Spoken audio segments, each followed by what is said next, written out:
এই যে তুমি কান খুলে শুনে রাখো, আজকে তোমাকে পাকা রুই আনতেই হবে, আনতেই হবে। আমলো যা, শ্বশুর বাড়ি এসে মার বাড়ি আবদার পেয়েছো নাকি? ওসব পাকা রুই আজকে হবে না, বরং পুঁই বানাও, দামেও কম, খেতেও ভালো। এই শোনো, বাড়তি কথা একদম বলবে না বলে দিচ্ছি। তোমাকে যা বলেছি তাই করো, বাজার থেকে পাকা রুই আনো। আমি খাবো লেজা, তুমি খাবে মুড়ো, না আনলে তোমার মাথা করবো গুঁড়ো।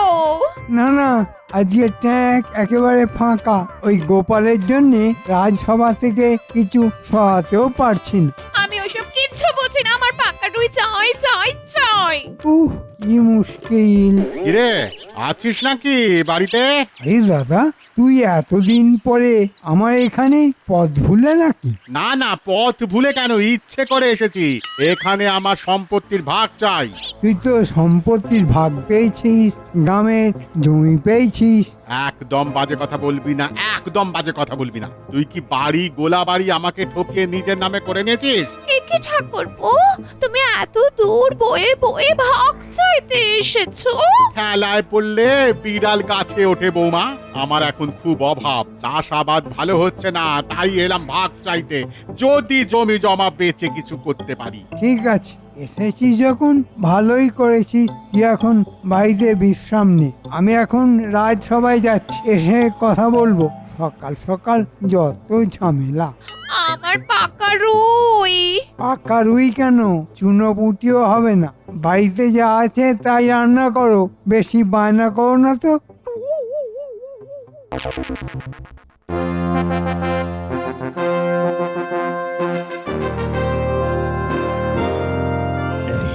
এই দেখো, এই চিত্রটা দেখো। আমার ছোটবেলার ছবি দেখো। একই মহারাজ, এটা অনেক পুরনো ছবি বলে মনে হচ্ছে। আপনি কোথা দিয়ে পেলেন? মাটি খুঁড়ে বের করলেন নাকি মহারাজ? তুমি মেলা হরণ কেটো না তো গোপাল। এই দেখো দেখো দেখো, এটা আমার মা, এটা বাবা, আর এটা দাদু, আর আমি এই যে এইটা। এটা কে মহারাজ? মহারাজ ওরকম গুম মেরে গেলেন কেন? ওটা আমার দাদা, যে ছোটবেলায় হারিয়ে গিয়েছিল মেলাতে। মহারাজ আপনি এরকম ভাবে কাঁদবেন না, আপনার কান্না দেখলে আমাদের খুব কান্না পায় মহারাজ। কই মহারাজ, দেখি দেখি ছবিটা আমায় একটু দেখান, একটু দেখি। এই তো সুযোগ। আমার দাদাকে যদি মহারাজের দাদা বলে চালিয়ে দিতে পারি, তাহলে কোনো সমস্যাই থাকবে না। শুধু এই ছবিটাতে মহারাজের দাদার গালে একটা তিল আছে, এই তিলটা লাগালেই হয়ে যাবে। আমার দাদা থেকে মহারাজের দাদা, আর মহারাজের সম্পত্তির ভাগটাও পেয়ে যাব দাদার মাথায় হাত বুলিয়ে। বাবা মন্ত্রী মশাই, আপনি মহারাজের কাছ থেকে এমন করে নিয়ে নিলেন ছবিটা, যেন মনে হচ্ছে আপনি কালকেই মহারাজের দাদাকে একেবারে খুঁজে এনে দেবেন। এই দেখে রাখতে তো অসুবিধে নেই, একটা রাজ্যের মন্ত্রী আমি, কাজের সূত্রে আমি এদিক ওদিক যাই, কত লোকের সাথে দেখা হয় আমার, ও তুমি বুঝবে না গোপাল। হ্যাঁ আমরা কি আর বুঝি।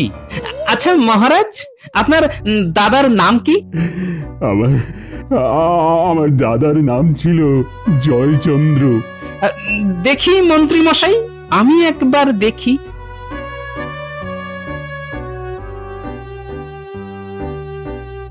না মহারাজ, আমিও কোনোদিন আপনার দাদার মতো কোনো লোককে চোখে দেখেছি বলে তো মনে হচ্ছে না। দেখলেও বা চিনবে কি করে? এটা আমার দাদার অনেক ছোটবেলার ছবি। এখনো কি আর ওকে দেখতে এরকম আছে? দাদা মহারাজ আপনি ওরকম ভাবে কাঁদবেন না। দেখুন মহারাজ। হ্যাঁ মহারাজ, রাজার কান্না রাজ্যের অমঙ্গল ডেকে আনতে পারে, আপনি কাঁদবেন না। মহারাজ, আপনি কাঁদলে গ্রহ নক্ষত্র সব ঘুরে যাবে, আপনি কাঁদবেন না লক্ষ্মীটি। মহারাজ আপনার যদি ভাগ্যে থাকে তবে নিশ্চয়ই একদিন দাদার দেখা পাবেন। এখন এখন সবই ভগবান ভরসা। না, আজ আর ভালো লাগছে না। তোমরা সবাই এসো তো, এসো। আজ রাজসভার এখানেই ছুটি।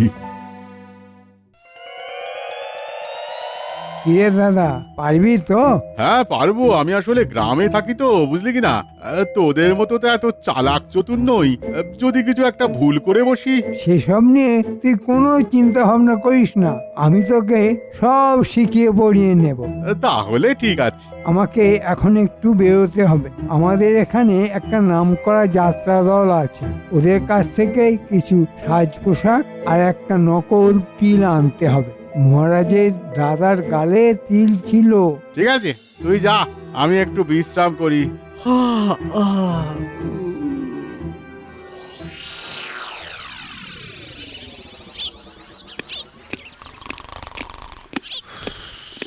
কিরে দাদা, তুই ঘুমিয়ে পড়লি?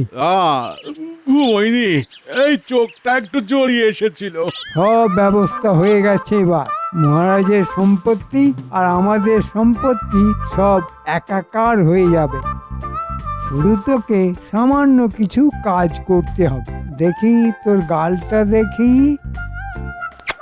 শোন দাদা, আজ থেকে তোর নাম জয়চন্দ্র, কৃষ্ণচন্দ্রের মেলায় হারিয়ে যাওয়া দাদা। ঠিক আছে, আমাকে শুধু একটু ভালো অভিনয় করতে হবে। আমি কালকে তোকে ঠিক সাজিয়ে নিয়ে যাব রাজসভায়। মহারাজ, রাজসভায় তো সবাই এসে গেছে, কিন্তু মন্ত্রী মশাই তো এখনো এলো না। মন্ত্রীর আবার পেট খারাপ হলো নাকি? এমনিতেই পেট পাতলা লোক। শুধু কি পেট, পুরো দেহটাই পাতলা। আহ, বাজে কথা বলো না তো। তুমি তো রোজই দেরি করে আসো। মন্ত্রী না হয় একটা দিন দেরি করে আসছে। মহারাজ, আমি এসে গেছি, আর সাথে কাকে নিয়ে এসেছি দেখুন। এ কি? এটা কি? মহারাজ, এই সেই আপনার হারিয়ে যাওয়া দাদা। অনেক খুঁজে খুঁজে কাল রাতে পাশের গ্রাম থেকে ধরে এনেছি। কালকে সারাদিন আমি গরু খোঁজার মতো খুঁজেছি। এ কি? আমার দাদা পাশের গ্রামেই ছিল, অথচ আমি জানি না। সত্যি তো একেবারে আমার দাদার মতো দেখতে। সেই তিল। হ্যাঁ, এই তো আমার দাদা। আরে কৃষ্ণ, আমি তো সেই তোর মেলায় হারিয়ে যাওয়া দাদা রে। হ্যাঁ, সেদিন মেলায় হারিয়ে গিয়েছিলাম, ওই যে জিলিপির দোকানের পাশ থেকে। তোদের কত খুঁজলাম, তবুও পেলাম না। তারপর একটা বাদাম ভাজার দোকানদার আমাকে তুলে নিয়ে যায় বহু দূরে। বছর খানেক হলো আমি পাশের গ্রামে এসেছি, বিয়ে করেছি ওই গ্রামেরই এক মেয়েকে। এ তো পুরো গল্পের গরু গাছে উঠে গেছে। মহারাজ, বুঝলেন তো, এটাই আপনার হারিয়ে যাওয়া দাদা। তারা তুমি পাশের গ্রামে কি বরাবর থাকো? না রে কৃষ্ণ, বছর খানেক হলো আমি এই গ্রামে থাকছি শ্বশুর বাড়িতে। আমার তো সব থেকেও কিছু ছিল না, বাড়ি ঘর রাজ্যপাট কিছুই তো ছিল না। আর চিন্তা নেই দাদা, এবার আমরা একসাথে থাকবো। কি গোপাল, দেখতে পাচ্ছ তো, সারাদিন খেয়ে খেয়ে ভুঁড়ি বাড়ালে হয় না, একটু খাটতে শেখো, বুঝলে? একটু খাটো। আজকের মতো সবাই এখানে শেষ হলো। সবাই আজকে এসো তো, এসো। থাক, মহারাজ। দাদা, তুই আমার সাথে ঘরে আয়। চল চল কৃষ্ণ, চল।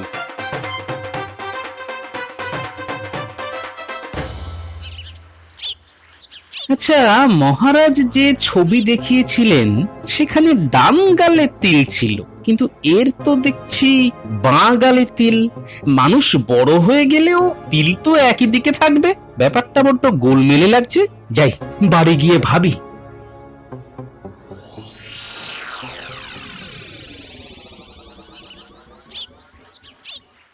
কি গো, তখন থেকে তুমি ওরকম পাগলের মতো ঘুর ঘুর করছো কেন? গিন্নি, আমার মাথাটা ঘুরে গেছে গিন্নি। কি যাতা কথা বলছো? এসো খেতে বসো, মাথা ঠান্ডা করে ভাবো কি ভাবছো। আচ্ছা গিন্নি, তুমি একটা কথা বলো তো, বলছি বয়স বেড়ে গেলে কি শরীরের তিলের জায়গা বদলে যায়? মানে মানে আজকে ধরো তোমার বাঁ গালে তিল আছে, তা 30-40 বছর পরে কি তোমার ওই তিলটা ডান গালে হয়ে যেতে পারে? কি বোকা বোকা কথা বলছো? তিলের আবার হাত পা আছে নাকি যে যেখানে সেখানে চলে যাবে? হ্যাঁ, সেটাই হলো ব্যাপার। আমার মনে হচ্ছে ওই মন্ত্রীটা বেশ ষড়যন্ত্র করেছে। ব্যাপারটা দেখতে হচ্ছে তো। কে হতে পারে লোকটা? কে হতে পারে? কে হতে পারে? এই দেখো, আমার দাদা আজকে কত বড় মাছ পাঠিয়েছেন। বাবা, তোমার দাদা আবার এত দয়ালু ছিল নাকি? জানতাম না তো। কি বাজে কথা বলছো তুমি? না মানে কোনোদিন বোনের বাড়ি তো কিছু পাঠায়নি, তাই বললাম আর কি। এই দেখো, সব সময় ঝগড়া করবে না তো। আগে কোনোদিন পাঠায়নি, তার জন্য ভবিষ্যতে কোনোদিন পাঠাবে না, সেটা তুমি ভাবলে কিভাবে? না না, আমি সেরকম ভাবে বলতে চাইনি। শোনো, আমার দাদা গায়ে হাওয়া লাগিয়ে ঘুরে বেড়ায় না। দাদা কাজে ব্যস্ত, তাই আসতে পারেন না। তা তুমি কোনোদিন যাও নাকি? এই ঝগড়াটা না হলে বুদ্ধিটা খুলতো না। ধন্যবাদ গিন্নি, ধন্যবাদ। মন্ত্রী রাতারাতি একটা লোক পেয়ে গেল, নিশ্চয়ই এটা মন্ত্রীর কোনো আত্মীয়। নজর রাখতে হবে, কারণ তিল দেখে তো আমি নিশ্চিত যে ওটা মহারাজের দাদা নয়। ডান গালের তিল বাঁ গালে যেতে পারে না।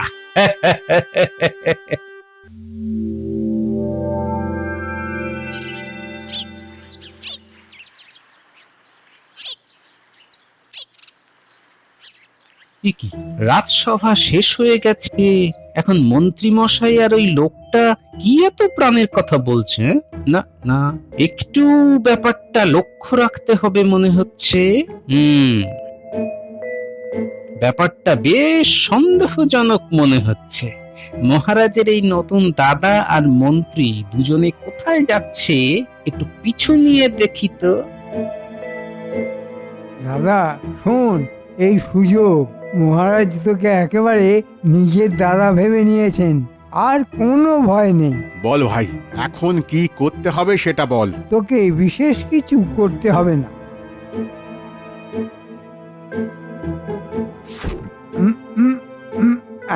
এই নে দেখ, এই ওষুধটা মহারাজকে খাইয়ে দিতে পারলে মহারাজ ঘুমিয়ে যাবেন। আর এই সুযোগে চাবি নিয়ে নেব আর রাজকোষ ফাঁকা করে দেব, শুধু একটা সুযোগের অপেক্ষা।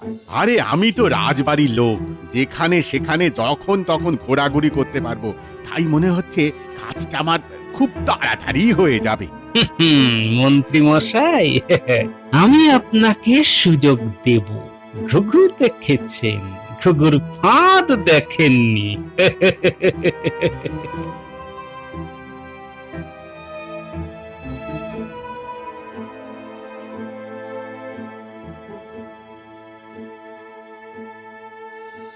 মহারাজ, আপনার দাদা তো ফিরে এলো, তার জন্য আমাদের একটা ভুরি ভোজ পাওনা আছে যে। হ্যাঁ মহারাজ, একটা সামান্য হলেও খাওয়া দাওয়ার আয়োজন করা উচিত ছিল। দেখুন তো আপনার দাদার দিকে, উনি হয়তো ভাবছেন আপনি এখনো খুশি হননি। উনি এসেছেন বলে কথা। হ্যাঁ কৃষ্ণ, একটা খাওয়া দাওয়ার আয়োজন কর, তাহলে তো বেশ ভালোই হয়। সেই ছোটবেলায় ভালো মন্দ খেতাম, অনেক দিন ভালো মন্দ না খেয়ে খেয়ে না পেটে একেবারে চড়া পড়ে গেছে। ঠিক ঠিক বলেছ গোপাল, আমার উচিত ছিল। না না না না না, কালকেই আমি একটা ভোজের ব্যবস্থা করব। কি দাদা, খুশি তো? হ্যাঁ, খুব খুব খুশি, খুব। এই সুযোগেই তো ছিলাম, কালকেই কাজ হয়ে যাবে। চলো তাহলে, আর আমিও তাহলে অন্দরমহলে যাই।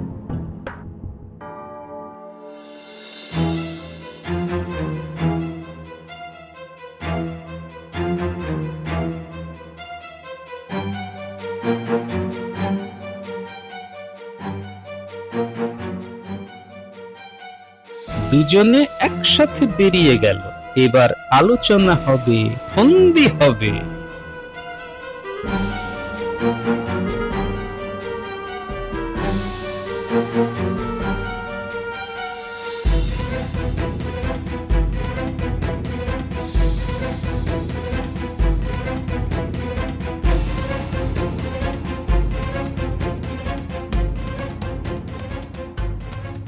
এ কি গোপাল, তুমি আমার ঘরে?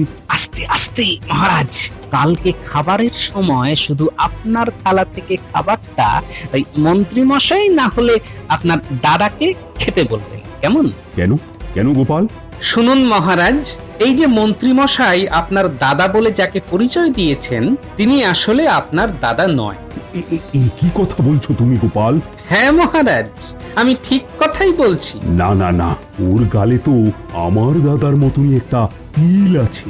ওই তিল দিয়েই তো তাল করার উদ্দেশ্যে আপনার দাদা হিসেবে এখানে এসেছে। কি বলছো গোপাল? আমি তো ঠিক বুঝতেই পারছি না। তিলটা যে গালে থাকার কথা সেই গালে নেই। আপনি একটা ছবির সাথে মিলিয়ে নেবেন। আমার ঈগল পাখির চোখ মহারাজ, আপনাদের চোখে ধোঁকা দিতে পারে, কিন্তু আমার নয়। সে কি সর্বনাশ! এবার কি হবে? কিছুই না, এখনো অবধি কোনো কিছু প্রমাণ হয়নি, কিন্তু কালকে সব দুধের দুধ জলের জল প্রমাণ হয়ে যাবে। ওরা অনেক বড় ষড়যন্ত্র করেছে আপনাকে ঘুমের ওষুধ খাইয়ে সিন্দুক ফাঁকা করার। সর্বনাশ! আমি এক্ষুনি বেটাকে বিদেয় করে দেব। তাহলে তো মহারাজ মন্ত্রী মশাইয়ের দোষ হাতে নাতে প্রমাণ হবে না। আমি যেরকম বলছি আপনি ঠিক সেই রকম করুন, তাহলে সাপও মরবে আর লাঠিও ভাঙবে না মহারাজ। আচ্ছা আচ্ছা, বলো বলো বলো। শুনুন,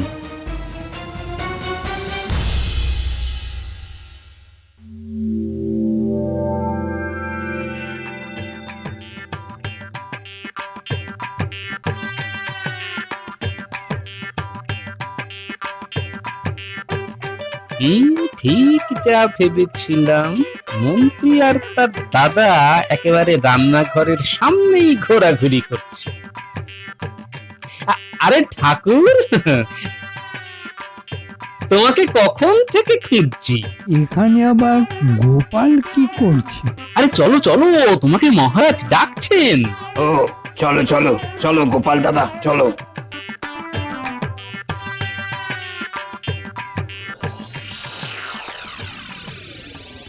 বাহ, এই তো সুযোগ।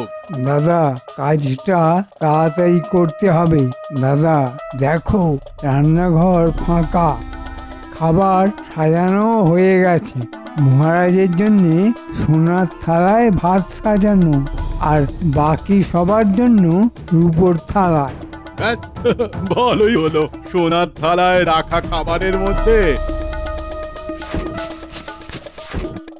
ঘুমের ওষুধটা মিশিয়ে দিলাম। এখন রানীমাও বাড়িতে নেই। মহারাজ খাবার খেয়ে ঘুমিয়ে পড়লে আমরা কাজ সেরে নেব। যাই, এখন চলে যাই, নইলে ওরা বুঝে যাবে।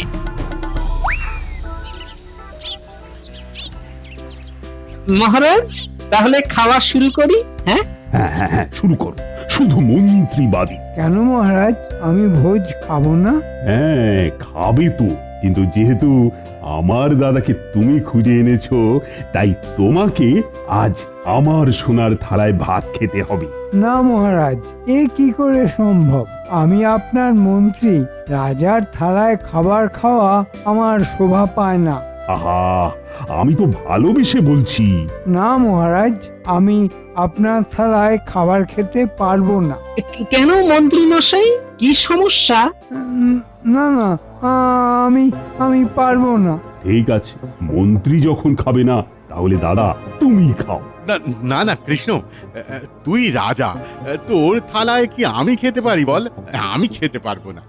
না না না, আজকের এই শুভ দিনে তো তোকে খেতেই হবে দাদা। না না, আমি আমি আমি ওই খাবার খাবো না। প্রহরী, প্রহরী, বলুন মহারাজ। তুমি মন্ত্রী আর আমার নকল দাদাকে চাপটে ধরো। যথা আজ্ঞা মহারাজ। না না, আমরা তবুও মহারাজের খাবার খাবো না। কি বলছিস কৃষ্ণ? আমি তোর আসল দাদা রে। এই এই এই দেখ, এই দেখ আমার তিল। মহারাজ, ছবিটা একবার বের করুন তো। এই দেখুন মহারাজ, ছবিতে দেখুন, আপনার দাদার বাঁ গালে তিল নেই, তিল ছিল ডান গালে। আপনার সেই ছবি, আর এ হলো মন্ত্রীর দাদা। কি বড় ষড়যন্ত্র! ছি ছি ছি ছি, মন্ত্রী তুমি এত বড় ধনীবাজ! ছি ছি ছি, সম্পত্তির লোভে এইসব! যাচ্ছি। গোপাল আমাকে সব বলেছে। ও মহারাজ ভুলে গেছে, মহারাজ ভুলে গেছে। তোমাদের দুজনকেই আমি রাজ্য ছাড়া করব। কৃষ্ণ, ইয়ে মানে মহারাজ, এই মন্ত্রী আমার ভাই আমাকে ঠকিয়ে পুরো বাড়ি দিয়ে দিয়েছে, আমাকে লোভ দেখিয়েছে। আমি নির্দোষ, আমি পাশের গ্রামে থাকি একটা কুঁড়ে ঘরে। আজ থেকে মন্ত্রী ওই বাড়িতে থাকবে, আর মন্ত্রীর বাড়িতে থাকবে মন্ত্রীর দাদা। মহারাজ আমি মরে যাব, আমাকে ছেড়ে দিন, আমাকে ছেড়ে দিন। ঠিক আছে, ঠিক আছে, এই খাবারটা তাহলে তুমি খাও, তাহলেই তোমাকে ছেড়ে দেব। না মহারাজ, এতে ঘুমের ওষুধ আছে, আমি খাবো না। মহারাজ আপনি নিজে হাতে জোর করে খাইয়ে দিন না। ঠিক বলেছ। এসো মন্ত্রী, এসো। ওরে বাবা রে, পালাও পালাও।